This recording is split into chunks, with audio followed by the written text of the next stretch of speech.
தரணி வாழ் தமிழர்களின் இதய ஒலி தமிழன் 24.com. யாழில் போலீசாரின் துப்பாக்கி சூட்டில் பலியான இளைஞன், விசாரணைக்குள் பல உயரதிகாரிகள். யாழ் பல்கலைக்கழக மாணவியின் மரணத்தால் கதறும் உறவுகள், துயரை ஏற்படுத்திய மரணம். காதல் என்ற போர்வையில் நீண்டகால மரங்கேறிய தகாத செயல், வாடிக்கையாளர்கள் தொடர்பில் அதிர்ச்சி தகவல். அம்மன் கோவில் வளாகத்தில் புத்தர் சிலை வைக்க முயற்சி, நள்ளிரவில் அரங்கேறிய சம்பவம். நாட்டில் டெங்கு மரணங்களின் எண்ணிக்கையில் உயர்வு, அதிகரிக்கும் அபாயம். உயர்தர பரீட்சைக்கு தோற்றவுள்ள மாணவர்களுக்கான முக்கிய அறிவித்தல்.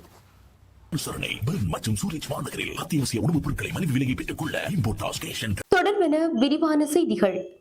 யாழ்ப்பாணம் அல்லிப்பட்டியில் ஊர்காவற்றுறை போலீசாரின் துப்பாக்கி சூட்டிற்கு இலக்காகி 17 வயதான சிறுவன் உயிரிழந்த வழக்கில் 15 பேரிடம் ஆரம்ப விசாரணை நடத்த வேண்டும் என மத்திய குற்றப்புலனாய்வு பிரிவு அறிக்கை வழங்கியுள்ளது. ஊர்காவற்றுறை நீதவான் நீதிமன்றத்தில் நீதிபதி முன்னிலையில் வெள்ளிக்கிழமை இந்த வழக்கு விசாரணைக்கு எடுக்கப்பட்டது. இதன்போது பாதிக்கப்பட்டவர்கள் சார்பில் முன்னிலையான சட்டத்திறனிகள் இந்த விசாரணையை விரைவில் முன்னெடுக்க வேண்டும் என்ற கோரிக்கையை முன்வைத்தனர். இதனை கருத்தில் எடுத்த நீதிமன்றம் விரைவான விசாரணைக்கான கட்டளைகளை பிறப்பித்தது. அதன்படி 2 பொதுமக்கள், ஊர்காவற்றுறை போலீசார், யாழ் குற்ற விசாரணை பிரிவினர், சட்ட மருத்துவ அதிகாரி உள்ளிட்ட 15 பேரை நீதிமன்றத்திற்கு செப்டம்பர் 4ஆம் திகதி அழைத்து அவர்களிடம் ஆரம்பகட்ட விசாரணை நடத்த வேண்டும் என்றும் இதற்கான அழைப்பு கட்டளையை உடனடியாக அனுப்புமாறும் நீதிமன்றம் அறிவுறுத்தியுள்ளது. முன்னதாக வேலணை அல்லைப்பட்டி பகுதியில் கடந்த பிப்ரவரி மாதம் 10ஆம் திகதி அதிகாலை பாதுகாப்பு கடமையில் ஈடுபட்ட போலீசார் 1:15 மணியளவில் யாழ்ப்பாணம் அல்லைப்பட்டி பகுதியில் ஹைஸ் ஒன்றை இடைமறித்திருந்தனர். எனினும் அந்த ஹைஸ் வாகனம் போலீசாரின் உத்தரவிற்கு கட்டுப்படாமல் வேகமாக பயணித்துள்ளது. இதனைத் தொடர்ந்து போலீசார் துப்பாக்கி சூடு நடத்தியதில் வாகனத்தை செலுத்தி சென்ற 17 வயதான சிறுவன் உயிரிழந்திருந்தார் என்பது குறிப்பிடத்தக்கது.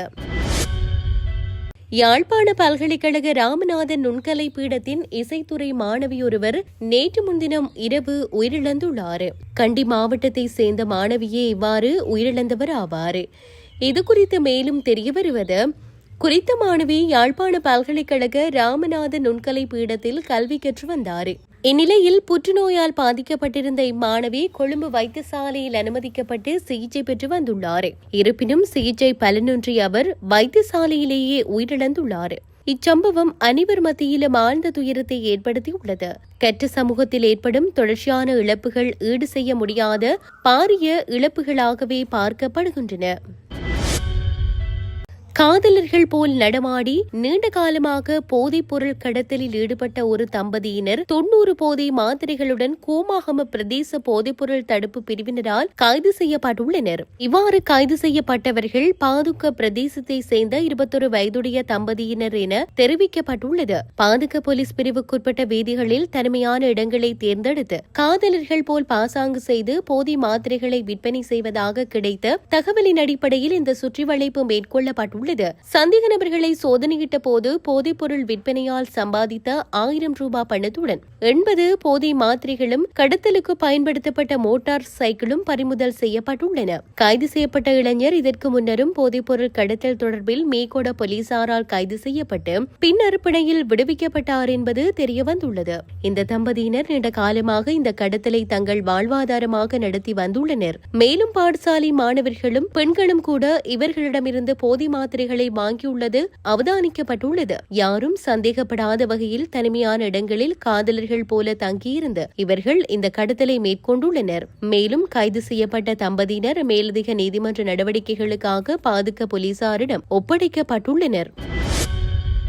நுவரெலியா வலப்பனை பிரதேச சபைக்குட்பட்ட மல்லிகைப்பூ தோட்ட பகுதியில் மக்கள் நீண்ட காலமாக வழிபட்டு வரும் அம்மன் கோவில் வளாகத்தில் புத்தர் சிலையொன்றை நிறுவுவதற்கு வெளியாட்களால் முயற்சி மேற்கொள்ளப்பட்டுள்ளது.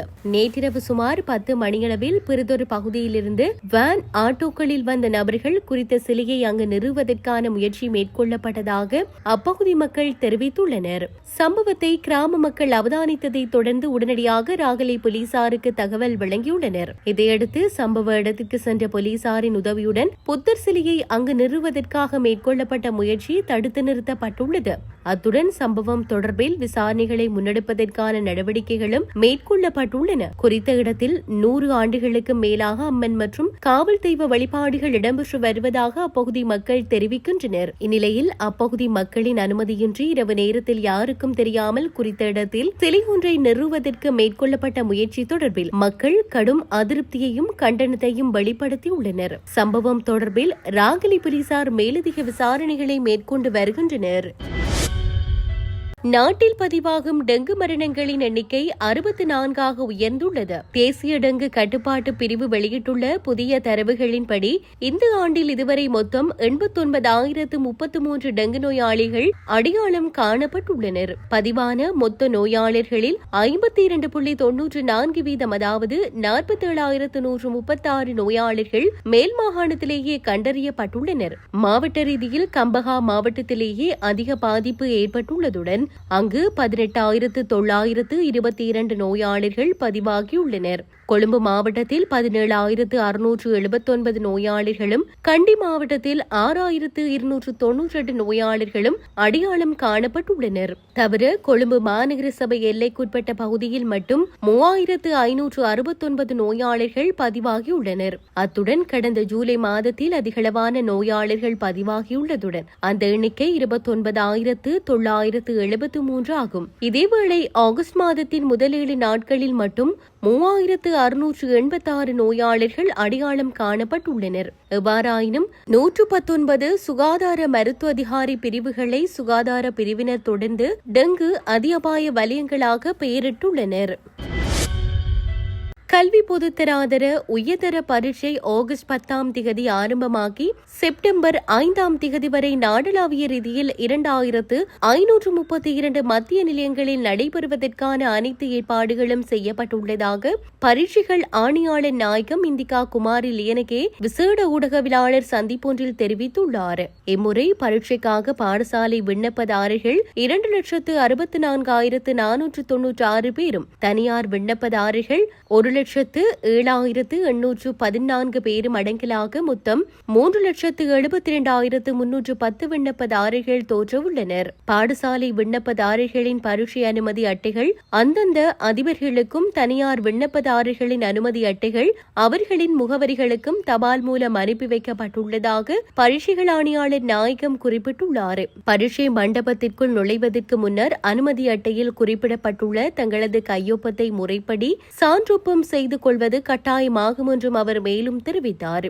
அனுமதி அட்டை தொலைந்து போயிருந்தால் பரீட்சை திணைக்களத்தின் உத்தியோகபூர்வ இணையதளத்திலிருந்து அதை மீண்டும் பதிவிறக்கம் செய்து கொள்ள முடியும். பரீட்சையின் போது ஆள் அடையாளத்தை உறுதிப்படுத்துவது, தேசிய அடையாள அட்டை, செல்லுபடியாகும் சாரதி அனுமதி பத்திரம் அல்லது செல்லுபடியாகும் கடவுச்சீட்டு ஆகியவற்றை மட்டுமே பயன்படுத்த முடியும். தேசிய அடையாள அட்டை தொலைந்து போயிருந்தால் தற்காலிக அடையாள அட்டையாக தபால் அடையாள அட்டைக்கு பயன்படுத்தப்படும் 2 புகைப்படங்களை பாடசாலை விண்ணப்பதாரர்கள் அதிபர்கள் மூலமும், தனியார் விண்ணப்பதாரர்கள் கிராம உத்தியோகத்தர் மூலமும் சான்றொப்பம் செய்து வைத்திருக்க வேண்டும் என்றும் ஆணையாளர் நாயகம் தெரிவித்துள்ளார். பரீட்சை கால அட்டவணையை தீவிரமாக கவனத்திற்கொண்டு பரீட்சை தொடங்குவதற்கு 1 மணி நேரத்திற்கு முன்னதாகவே பரீட்சை நிலையங்களுக்கு வருமாறு பரீட்சை திணைக்களம் மாணவர்களுக்கு அறிவுறுத்தியுள்ளது.